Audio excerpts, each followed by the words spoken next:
que ustedes tienen todos los días son las pastas de dientes, que se utilizan este compuesto para reducir las caries. ¿Por qué? Porque le confiere una estructura más cristalina que va a ser más, va a ser menos atacada por los ácidos que están en la boca. Nos vamos a detener un poquitito más en el caso del cloro por una particularidad que él tiene. Bueno, el cloro se utiliza para desinfectar en las piletas, uno sabe que se le echa cloro, también se le echa pequeñas cantidades de cloro al agua potable, eso ha hecho que se disminuyan problemas estomacales e infección en la población, y también se utiliza como un agente blanqueador. ¿Por qué? Porque este elemento en un medio básico se disuelve, en contra de lo que habíamos visto de que el compuesto no se disuelve bien en solventes polares, sus sales sí, y por tanto se aumenta la concentración que ellos tienen en esta especie. Acá, ¿por qué dije que me quería parar? Porque hay veces uno comete el error de pensar que si uno le adiciona un ácido a esa lejía o limpiador, va a tener un mejor efecto. Y lo que va a producir es que el equilibrio se desplaza hacia la formación del gas. Ese gas no se disuelve bien en el agua y si uno está agachado se va a estar en presencia de una atmósfera de cloro que es bastante dañina. Si la persona tiene propensión a verse afectada por eso, le puede provocar hasta un desmayo. Yo he estado en situaciones en un laboratorio donde he visto personas atacadas por el cloro y es bastante desagradable la situación de ahogo que tiene la persona. O sea, más que nada se lo dije para que tengan cuidado con eso. Esta también es una de las explicaciones por las cuales uno adiciona cloro a las piletas por la mañana, por la noche, para que con la temperatura favorezca el proceso de disolución de la especie. Observen que en este caso acá hay una bismutación o desproporción del elemento donde uno se oxida y otro se reduce. Bien, el resto de los compuestos, quizás lo más interesante es el caso de yodo como un elemento que se utiliza como antiséptico. De hecho, por eso muchas veces uno con el agua salada, si uno tiene un golpe, meterse en el agua salada, si bien es una cura de caballo, es una cosa buena para eliminar cualquier tipo de infección sobre la herida que tiene, ¿no? Y otro efecto que tiene, que por eso se consume a veces la sal yodada, es para efectos de tiroides, ¿no? Que es lo que a veces a la gente se le dice que es el bocio, que uno ve que se le ensancha el cuello a las personas que tienen una cierta edad, no a ustedes que son muy jóvenes. Pero bueno. Entonces, vayamos a ir resumiendo lo que hemos hablado, la propiedad de los halógenos que nos interesan. Primero son que en su estado de agregación va a ser gaseoso, líquido y sólido, y esto está determinado por la fuerza de Van der Waals, que son muy reactivos y tóxicos y que tienen altas energías de ionización y tiene un carácter oxidante que va disminuyendo en el grupo en función de la variación de esa afinidad electrónica. Acá remarco dentro de los datos que tenemos, en particular, sus valores de sus potenciales de reducción. Y como es lógico de esperar, el de potencial de reducción más alto es el flúor. Por eso es la especie que tiene un mayor carácter oxidante y de ahí las características de los compuestos iónicos que forman con los elementos de los metales alcalinos. Vayamos entonces a analizar ahora lo que tiene que ver con las reacciones.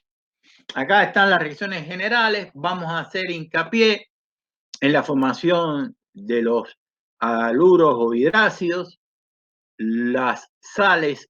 Vamos a analizar los compuestos con acer iónicos y covalentes. Todas las sales con los elementos de los grupos 1 y 2 son compuestos iónicos.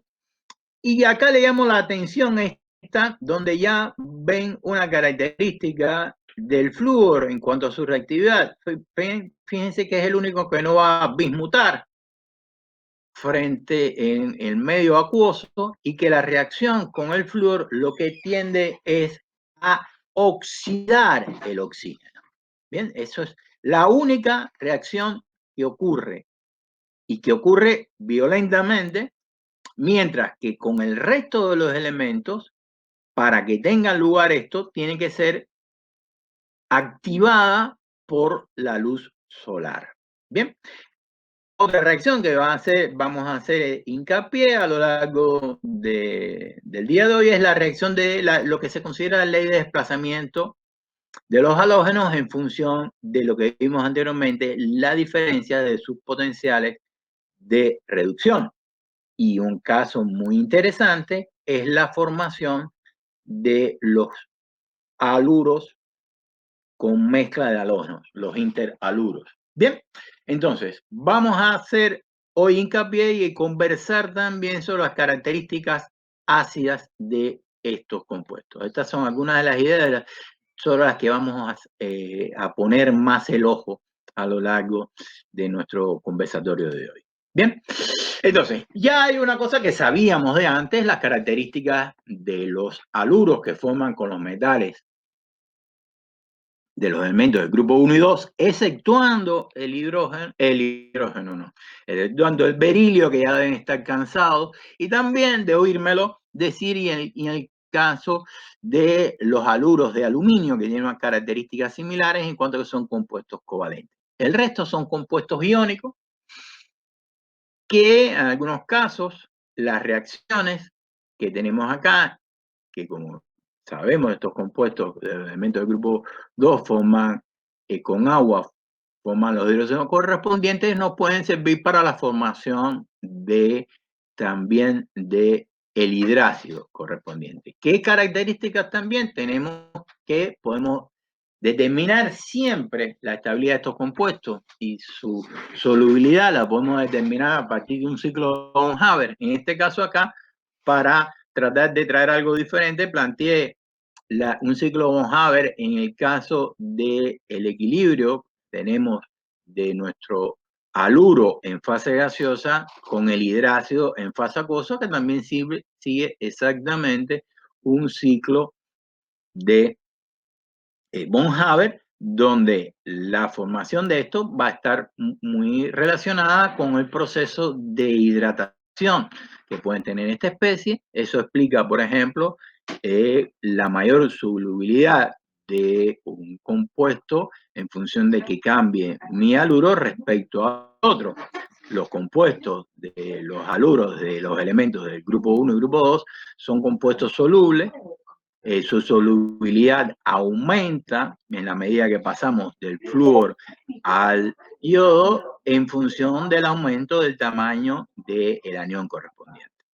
Aquí hay una reacción que les quiero llamar la atención, que va a estar muy relacionada con algo que ya vimos, que es la posibilidad de obtener el hidrácido a partir de la sal y ácido sulfúrico. Ahora, ¿qué es lo que pasa? El ácido sulfúrico es un oxidante intermedio.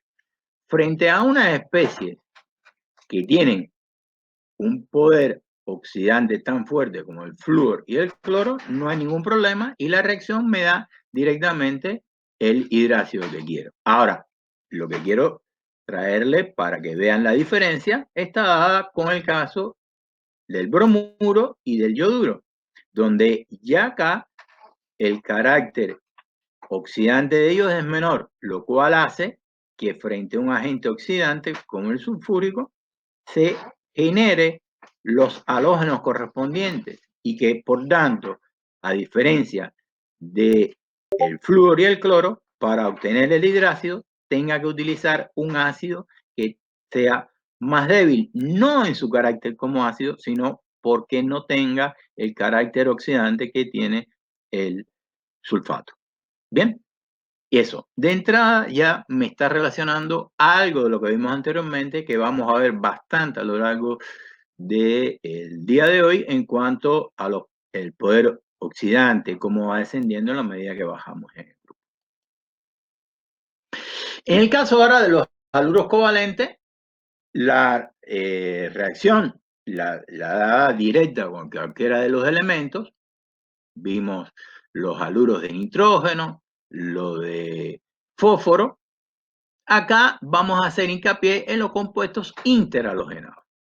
¿Qué es lo que acá marcamos? Que la mayor cantidad de compuestos interhalogenados los vamos a tener en el caso del yodo, no solamente por ser el elemento de mayor masa atómica, sino por ser el de mayor diferencia de electronegatividad con el resto, lo cual me da una gran variedad de compuestos interhalogenados. Fíjense que es el único que puede formar el heptafluoruro del elemento, el resto no.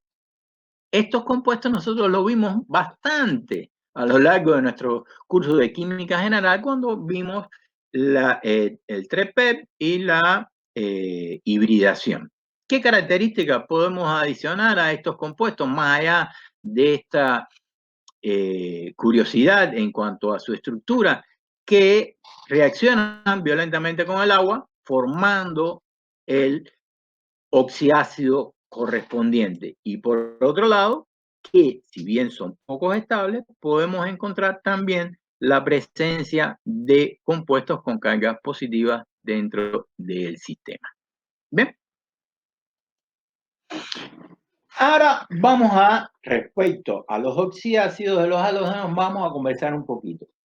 Y observen cómo yo no hablé de los óxidos de los halógenos, los óxidos que forman, porque son más importantes los oxiácidos. Y acá vamos a detenernos en cuanto a discutir las características ácidas de los mismos. Otro caso que quiero llamar la atención es que en el caso del cloro es el que forma la mayor cantidad de oxoácidos. En el caso tanto del bromo como del yodo, por ejemplo, este compuesto no se conoce. En el caso del ácido perbrómico, demoró mucho en obtenerse su síntesis.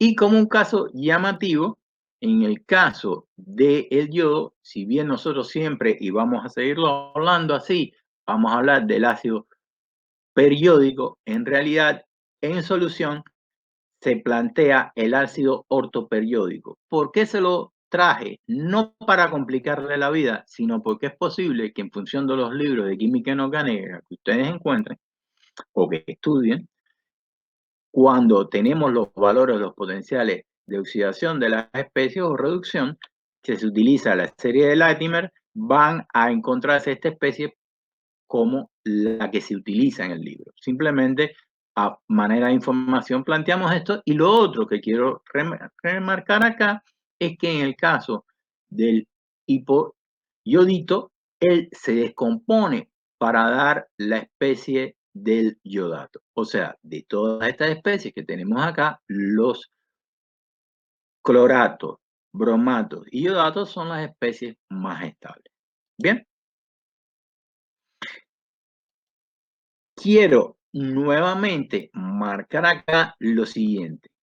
Acá hay una reacción de bismutación donde tenemos la especie que se reduce y se oxida, que la podemos explicar perfectamente a partir de sus potenciales de reducción. Pero lo que me importa a mí acá es remarcar que en un medio ácido el equilibrio está desplazado hacia la fase gaseosa.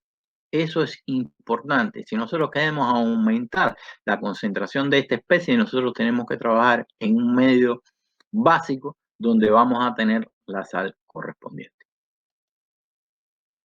Entonces, vamos a hablar un poquitito acá de las características ácidas de las especies que estamos analizando, como lo mismo cuando hablamos de los elementos del grupo 1, hablamos de sus características básicas. ¿Qué es lo que tenemos acá? Estamos hablando con los ácidos hipocloroso, hipobromoso e hipoyodoso.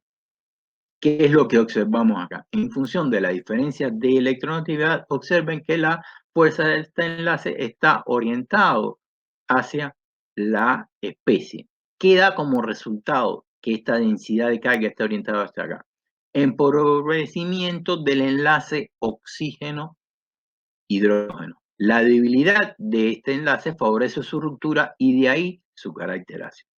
Por tanto, en función de un aumento de la electroactividad de la especie, aumenta el carácter ácido de la misma. Como resultado de esto, observamos que el ácido hipocloroso es más fuerte que el ácido hipobromoso y más fuerte que el ácido hipoyodoso. ¿Qué otra cosa es interesante marcar acá? Cómo el carácter ácido aumenta en función de la cantidad de oxígeno que tengamos alrededor del átomo central, que es el elemento que estamos analizando. Bien, veámoslo acá a partir del análisis de su estructura. Esta cantidad de 0, 1 y demás no son para nada el estado de oxidación, sino son la cantidad de oxígenos que tengo alrededor de ese átomo. Observen lo siguiente.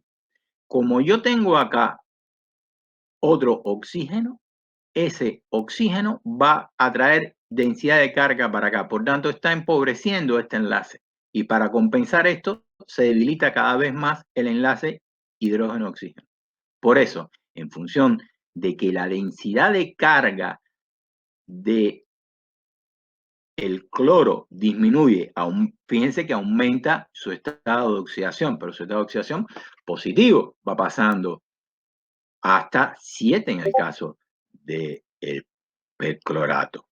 En función de eso, se rompe más fácilmente este enlace y por eso es que su carácter ácido aumenta. Bien, vamos entonces a conversar de los hidrácidos o ácidos binarios. Está claro que este mismo análisis que hicimos acá lo pueden plantear para el resto de los compuestos. Alguien podría preguntar, ¿y si analizamos el ácido perclórico con el ácido periódico? El perclórico es más fuerte. ¿Y si analizamos el periódico con el hipocloroso?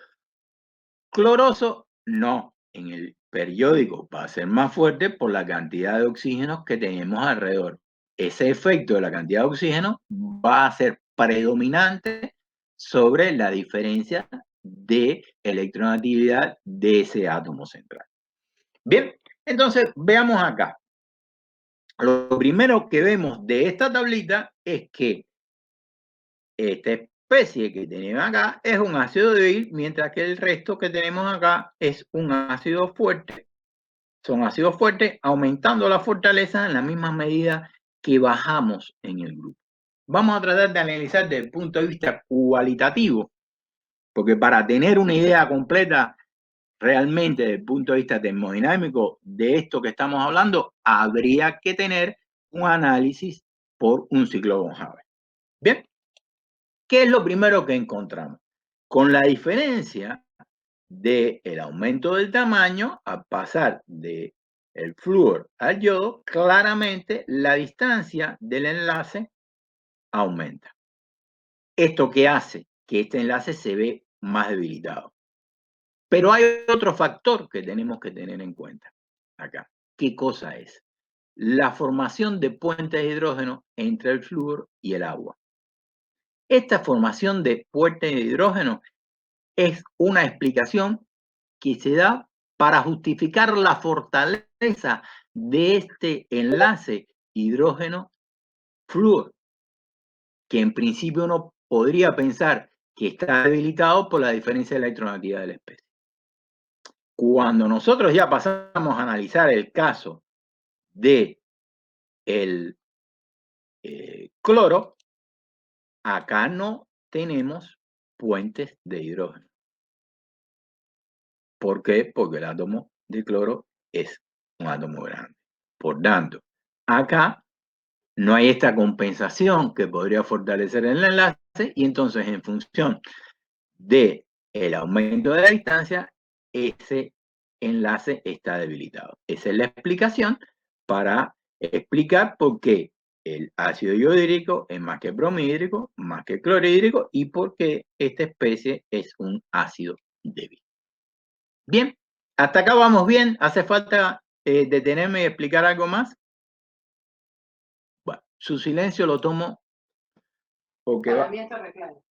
Y vamos otra vez a plantearnos la idea de la desproporción o bismutación de los halógenos, que como ustedes han visto es algo que yo le he dado bastante peso en el día de hoy. Lo primero que quiero marcar es lo siguiente. La formación, si está el sistema en frío, se favorece la formación de la especie de menor estado de oxidación, y si aumenta la temperatura, la del clorato.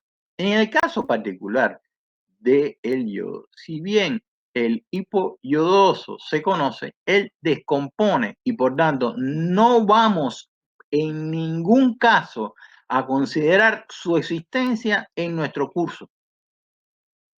Bien, porque su tiempo de vida es muy chico. En el caso del bromato sí, y lo otro que quiero nuevamente marcar como algo importante, que este equilibrio, si estoy en medio básico, se va a favorecer las sales, si estoy en medio ácido, se va a favorecer esta especie acá. Bien, eso es importante. Algo, discúlpenme, simplemente para recordar y plantearnos algunas cosas, la estabilidad de algunas especies, acá cómo yo puedo obtener la fase de clorato o el bromato o iodato correspondiente. Sí, por favor, tráeme agua. Simplemente por descomposición. Esto es una de las cosas que hace que esta especie en particular, hay que tener mucho cuidado, se utiliza para fuegos artificiales. Yo puedo obtener la especie del perclorato, pero esta es una especie que tiene un alto potencial de oxidación y fácilmente va a tender a la formación de clorato. O sea, en estas tres reacciones, que es lo que he tratado de plantear, la estabilidad de los cloratos y iodatos, cómo uno puede obtener algunas de esas especies por la acción del calor, y el carácter oxidante y a la vez poco estable de la especie peraluro correspondiente. Entonces, recordemos que es algo que me interesa también, la idea de la ley de desplazamiento de los halógenos, que no tiene otro basamento que no sea la diferencia de los potenciales de reducción, siendo la especie más oxidante el flúor y la menos oxidante el yodo. Por tanto, el yodo no va a poder desplazar a ninguno de las otras especies en una reacción para formar el yoduro correspondiente. Bien, entonces ya estamos ahora en condición de hablar algunas cositas del laboratorio, donde yo simplemente arriba he marcado otra vez algo que me interesa. Fíjense que en ese sentido yo soy muy, si no estuvieran grabando decía una mala palabra. Trato de remarcar mucho una idea. Bien, es la de en qué condiciones yo puedo eliminar el halógeno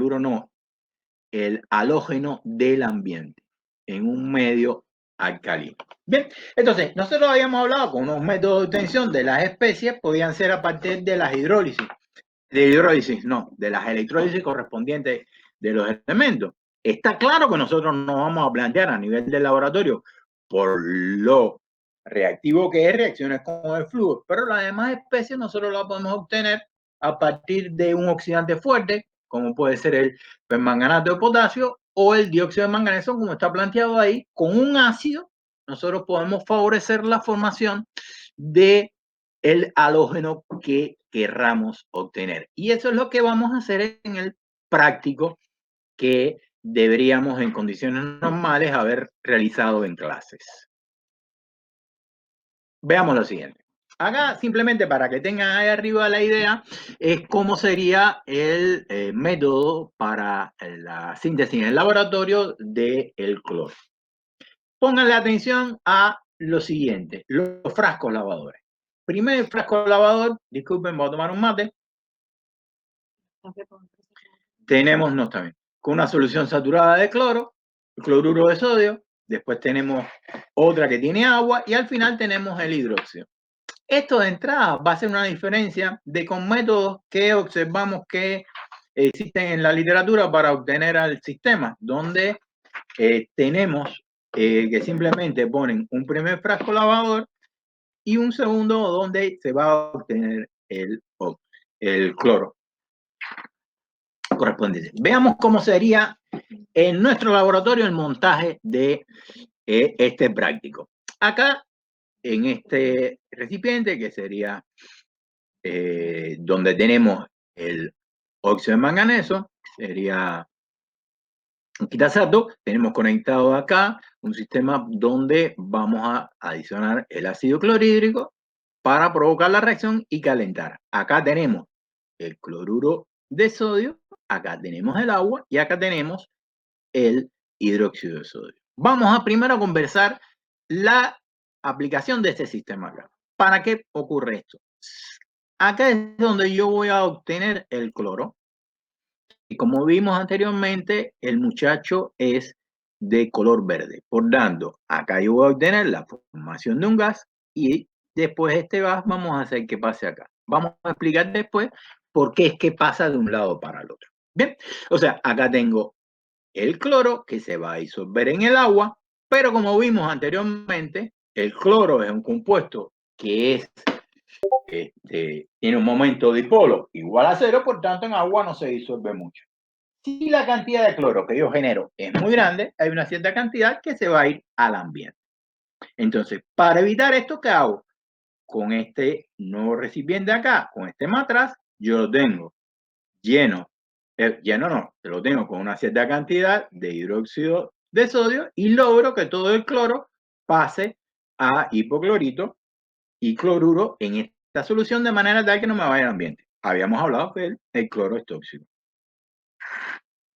Otra cosa importante es que esto que está acá, este tubito acá, tiene que estar pescando. ¿Qué cosa es pescar? Que tiene que estar metido en la solución acuosa. ¿Para qué? Para garantizar que en el momento que el cloro llegue, quede atrapado. Porque si lo pongo afuera, el cloro va a estar en la atmósfera del gas, porque el cloro es un gas. Aparte, recuerden que viene caliente.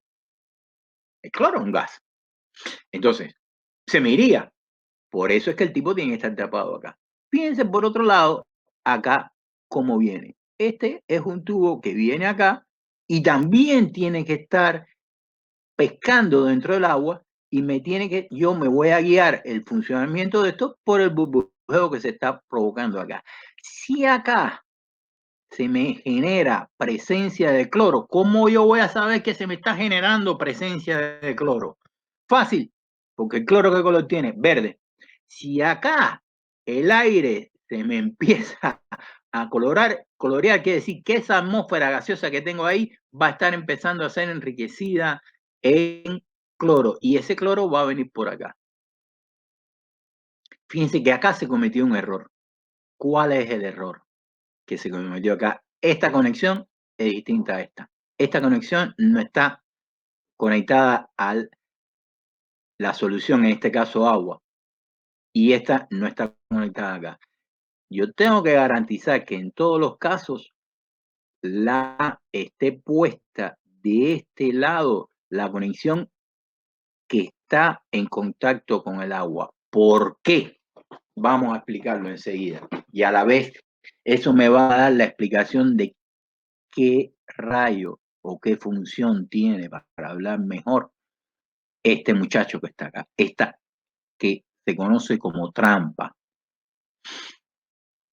Bien, si yo lo hubiera puesto al revés, estoy poniendo acá gases. Estos gases ejercen una presión por el líquido. Si estos gases ejercen una presión por el líquido, como acá yo estoy aumentando la cantidad de gases, estoy aumentando la presión acá.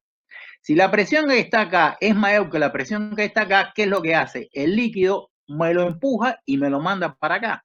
Por eso yo tengo que mandar a que el gas venga directo a la solución para que se disuelva, para favorecer el contacto con el agua y favorecer el proceso de disolución del gas. Y después el otro venga para acá. Por eso es que esto está mal conectado, porque esto tiene que generar lo mismo. Acá es una solución que es de cloruro de sodio saturado. Ese cloruro hace que no se disuelva el acá y venga para acá. ¿Y por qué decimos que es una trampa? Porque si acá hay un proceso de reabsorción, ¿qué cosa es reabsorción? Que el líquido venga por este tubo y venga para acá. Yo logro que no venga para acá. Estas conexiones acá no son de metal, no son de vidrio, aparte para no tenerlo rígido, para que yo pueda presionar sobre el sistema. Ay, disculpen. Y si hay presiones, y si hay un proceso que yo estoy observando que está aumentando el nivel de agua dentro de este tubo, lo puedo forzar que venga para acá ejerciendo una presión acá, de manera que no me venga el líquido acá. O sea, yo con este sistema estoy garantizando el paso y eliminando impurezas para acá y el paso de que si hay un proceso de reacción todo lo tenga acá. Y ahora, he hablado varias veces del proceso de reabsorción. ¿Por qué va de un lado para el otro? Bien, lo primero es que en el mismo momento que yo adiciono el ácido clorhídrico acá, yo este sistema lo cierro. Ahí está bien. Si este sistema yo lo cierro, esto está conectado acá, acá y acá. Bien, entonces, ¿qué pasa en esta historia? Yo esto lo estoy calentando, por tanto estoy aumentando la presión acá. Los sistemas tienden a igualar la presión. Si yo estoy aumentando la presión dentro del sistema, estoy expulsando el gas. Esa es la manera que yo tengo para el cloro pasarlo de acá hasta acá. En esa misma medida, como el cloro está pasando de acá hasta acá, por el calentamiento se va a generar una presión acá, siendo la presión de este sistema mayor, lo va a mandar acá. Yo lo que tengo que garantizar entonces, en todo momento, que la presión que se me genere acá sea mayor que la de acá para obligar que después venga acá, porque acá va a tener menos presión que este. Y este va a ser un sistema donde siempre me lo va a descompresionar. ¿Por qué me lo va a descompresionar? Primero, esto está conectado con la atmósfera, pero en segundo, como acá tengo cloro, como tengo hidróxido de sodio, en todo momento que venga el hidróxido de sodio acá, se me va a pasar a la fase de cloruro clorito, que es la sal, se disuelve el gas. Por tanto, acá no tengo un aumento de presión. Aquí continuamente voy disminuyendo la presión por lo que tengo acá. Entonces, de esta manera estoy orientando siempre el sistema en este sentido. Y de esa manera puedo yo garantizar tener al final acá el cloro. ¿Qué es lo otro que tengo que tener en cuenta? Que se me disuelva. Por eso yo no puedo poner una cantidad exagerada de agua acá, porque tengo que garantizar tener un espacio para observar si no se me está disolviendo el gas. Primero, lo veo que se está disolviendo por las burbujas y si se me aumenta mucho la cantidad de lo que yo tengo acá, como me doy cuenta, es por la coloración. Y en función de eso tengo que tratar de ir regulando la llama acá, siempre teniendo cuidado que se mantenga esta dirección de la reacción. Bien, una vez que hemos terminado eso, ¿qué es lo que uno hace? Apaga el sistema acá y con cuidado desconecta. ¿Qué es lo primero que yo tengo que conectar? Este sistema acá, de manera que si en primer lugar tengo que garantizar que todo el cloro que tenga acá se me vaya para acá, ¿no? Pero entonces lo que tengo que hacer es calentar, no adicionar, que acá no tenga cloro. ¿Cómo me doy cuenta de acá no tenga cloro? Porque la atmósfera que en un momento va a estar de color verde, ya va a empezar otra vez a disminuir la intensidad hasta que vuelva otra vez a ver bien acá la atmósfera incolora, quiere decir que todo el sistema me fue para acá. En ese momento desconecto acá. Y acá, para evitar que no me salte para acá las cosas. Aguanto acá, desconecto este y desconecto este enseguida. Apago el mechero, que es lo último que tengo que hacer. Bien, eso sería la manera del procedimiento en que uno va teniendo esto. Vamos entonces a la reacción de oxidación-reducción que tendrían que hacer ustedes perfectamente. Es más, claro, creo que la tienen ustedes en clase, lo único que en vez de ser con el dióxido de manganeso la tienen con el permanganato. No hay nada que hablar respecto a esta etapa. Ahora que vamos a conversar algunas de las cosas que vamos a hacer para comprobar algunas características de la presencia de cloro. Bueno, lo primero es ver el color. Ahí dice el olor. Yo siempre en las clases le digo a ustedes, no tienen que estar oliendo nada y menos el cloro. Lo segundo, la solución, como el agua, tiene que haberse coloreado y tiene que estar media verdecita. Y lo otro que vamos a hacer es medirle el pH. ¿Cómo tiene que ser el pH? Si yo tengo presente, disuelto a estos muchachos acá, el pH me tiene que dar ácido. Y lo otro que vamos a hacer es la precipitación de cloruro de plata al adicionar una pequeña cantidad de nitrato de plata a un tubo de ensayo que tenga una cantidad de esa agua de cloro. Siempre que estemos hablando del cloro, vamos a hablar agua de cloro, vamos a hablar presentando esta reacción sabiendo que ahí adentro tenemos esto, ¿bien? Y lo otro es uno donde vamos a ver las características oxidantes de la especie, es por ejemplo acá, oxidando al ion sulfuro a azufre y la reducción del cloro a cloruro. Vamos entonces a ver una cosita acá, que no quiero en particular extenderme mucho, que es que nosotros habíamos hablado que las características de los elementos alcalinos térreos, los haluros, los elementos alcalinos térreos, se disuelven perfectamente. Acá, ¿qué es lo que está ocurriendo con el ion plata? Que el ion plata, debido a la presencia de orbitales D, que si ustedes se fijan están los orbitales D completos, tiene un carácter polarizante del enlace que va aumentando en la medida que aumenta el tamaño del halógeno que estamos teniendo en cuenta. En función de eso, de un compuesto que es blanco puede llegar hasta un compuesto amarillento en el caso de el yoduro de plata. O sea, la diferencia acá, si bien habíamos hablado la solubilidad de uno al otro caso que sea insoluble, está dado por la polarización del enlace debido a esos orbitales de que están presentes. Eso es lo único que tienen que tener en cuenta. En función de eso, otra cosa que vamos a ver es una valoración donde lo primero que quiero marcar, este fue el dibujito que pudimos conseguir y agradecemos nuevamente la participación de Charpentier que nos proporcionó las fotos y demás para este práctico, pero ahí hay un error, que es que la bureta tiene que estar dentro del Erlenmeyer. Bien, más allá de eso, acá utilizamos como un indicador el ion dicromato, que en solución acá es amarillito. Y entonces nosotros vamos a ir inicialmente, ustedes pueden hacer los cálculos de los KPS y demás, lo que va a ocurrir es la precipitación del cloruro de plata. Una vez que haya terminado se haya valorado todos los iones cloruro que están presentes ahí, la adición de un exceso provoca la formación de un compuesto de color pardo que es correspondiente al cromato de plata. Acá, una característica que después vamos a ver y quiero marcar con ustedes en diferencia con otros halógenos es la reacción del, disculpen, a ver si por casualidad es algo que tiene que ver con esto de que no se oiga, no va a ser que no se oye. Mira a ver si es algo.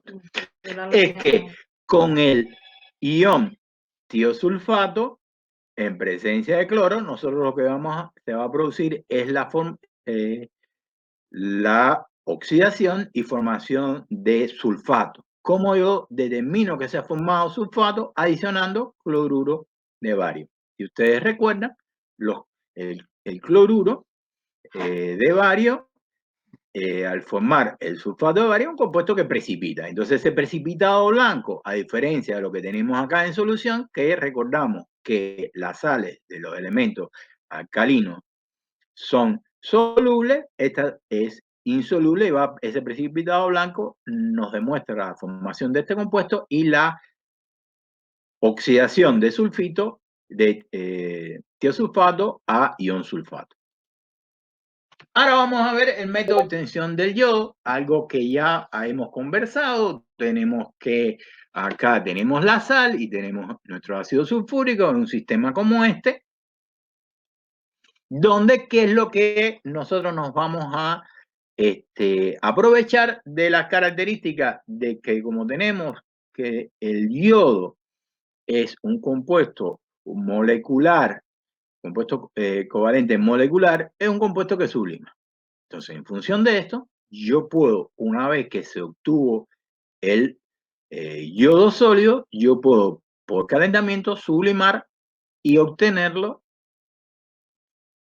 extraerlo de la solución donde había tenido lugar la reacción. Como yo sé que se está formando el proceso de sublimación, porque acá observamos la coloración de ese Erlenmeyer con el color distintivo del yodo. Bien, la reacción del proceso del yodo sólido acá tiene más o menos simplemente como una cosa anecdótica de temperatura, la temperatura a la cual ocurre. Esta es la reacción total donde ustedes tendrían que hacer la redox. Acá yo traje las fotos donde en un caso, déjenme un segundo, marcar, quise establecer la diferencia de cuando uno lo hace con un Erlenmeyer a cuando uno lo hace con un vidrio reloj. ¿Por qué? Por el enfriamiento. Acá yo puedo tener una mayor masa de agua fría que va a favorecer mejor el proceso de sublimación. En este caso, no de sublimación, sino de sublimación regresiva, porque es el proceso del gas pasándolo al sólido. Y vean la diferencia con, si yo lo que tengo acá es un vidrio reloj donde una gran cantidad de ese yodo se me va a quedar en la superficie de el vaso precipitado. ¿Por qué? Porque la temperatura que yo logro aquí arriba no es tan baja como para favorecer el proceso de sublimación regresiva o deposición del yodo. Bien, ahora, al igual que en el caso anterior, ahora vamos a hacer algunas reacciones. La del agua, ya la mostré bastante en la formación de la bismutación. Vamos a esta que es muy interesante. ¿Por qué? La adición de un compuesto interhalogenado, en este caso el ion triyoduro. ¿Cómo uno sabe que esta reacción tiene lugar? Porque genera una solubilidad del sólido a la formación de este complejo de igual color. Una reacción que es muy interesante y que en el próximo práctico la vamos a ver como un método para la valoración de tiosulfato, es la reacción del yodo y el tiosulfato, donde forma el tetrationato y el haluro correspondiente. Observen acá, que era lo que quería señalar, la diferencia con la reacción del cloro y el tiosulfato.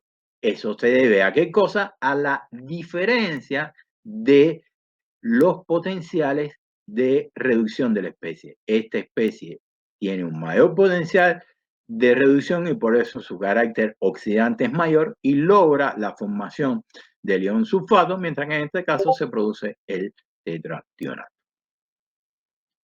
Bien, vamos entonces a ver una reacción donde vamos a analizar la ley de desplazamiento de los halógenos y un método que es muy interesante desde el punto de vista de químico, que es la extracción por cambio de solvente. ¿Bien?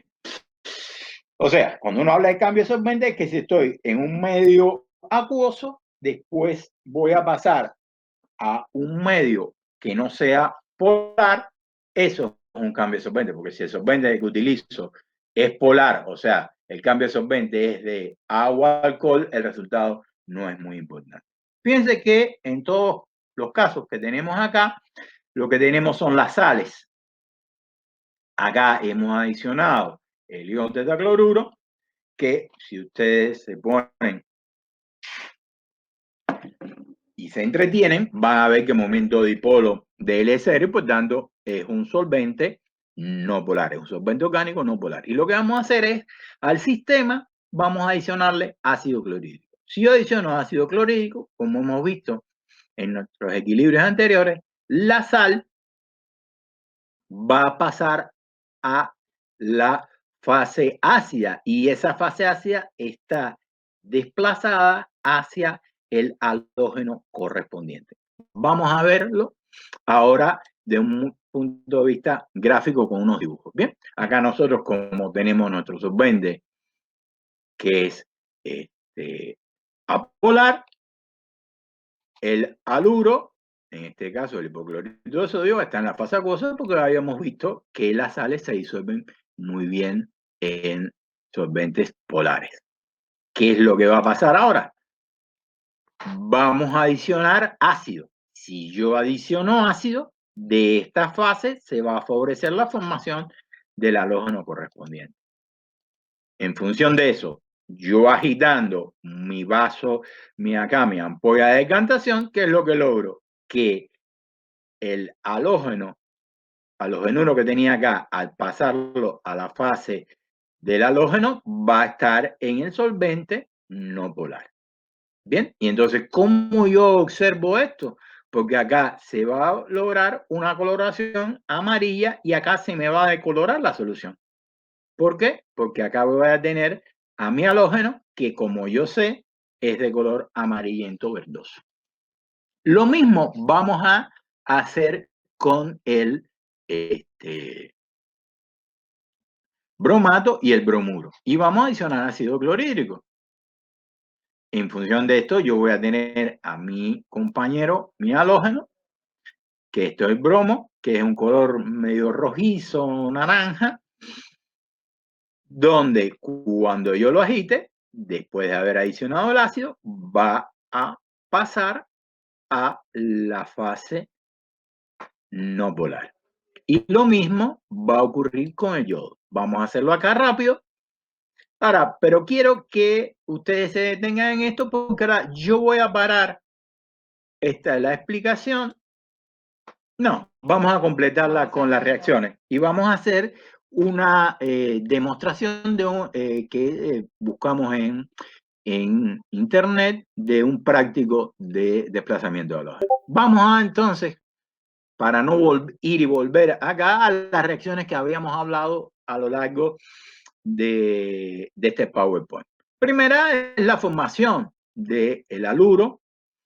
Pensé que teníamos este, no. La primera que tenemos puesta acá es nuestro halógeno en interacción con el agua. Recuerden que esta reacción no la da el flúor, que el flúor provoca una reacción de oxidación generando la formación de oxígeno, la da el resto y que en función del medio que yo tenga voy a tener la sal o voy a tener fundamentalmente el halógeno disuelto parcialmente en fase acuosa. Ahora sí, la reacción directa con los metales alcalinos y después la formación del sulfato correspondiente.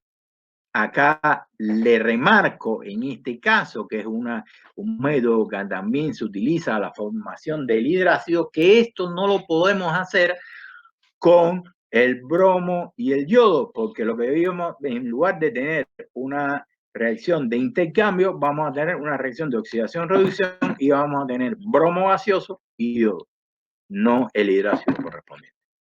Aquí, para la obtención del interhalógeno, compuesto interhalogenado, que hemos visto y donde los más interesantes son los que se obtienen con el yodo por la gran capacidad de variación en su estado de oxidación debido a la diferencia de potenciales de oxidación respecto al resto de los halógenos del grupo. Ley de desplazamiento de halógenos, que nuevamente está basado en lo que dijimos anteriormente para el yodo, la diferencia de potenciales de reducción. La formación de nuestros cloruros de carbonilo. Acá la formación del hidrácido, la formación del haluro de azufre correspondiente. Interesante que el máximo estado de oxidación o la máxima sustitución lo vamos a encontrar cuando es el caso del flúor. Para el resto sería un compuesto de este tipo y clorar acá, compuesto del haluro de nitrógeno. Estas son las principales reacciones que hemos visto hoy. Bueno, ahora sí, ya estamos en condiciones. Vamos a ver si esto se ve bien.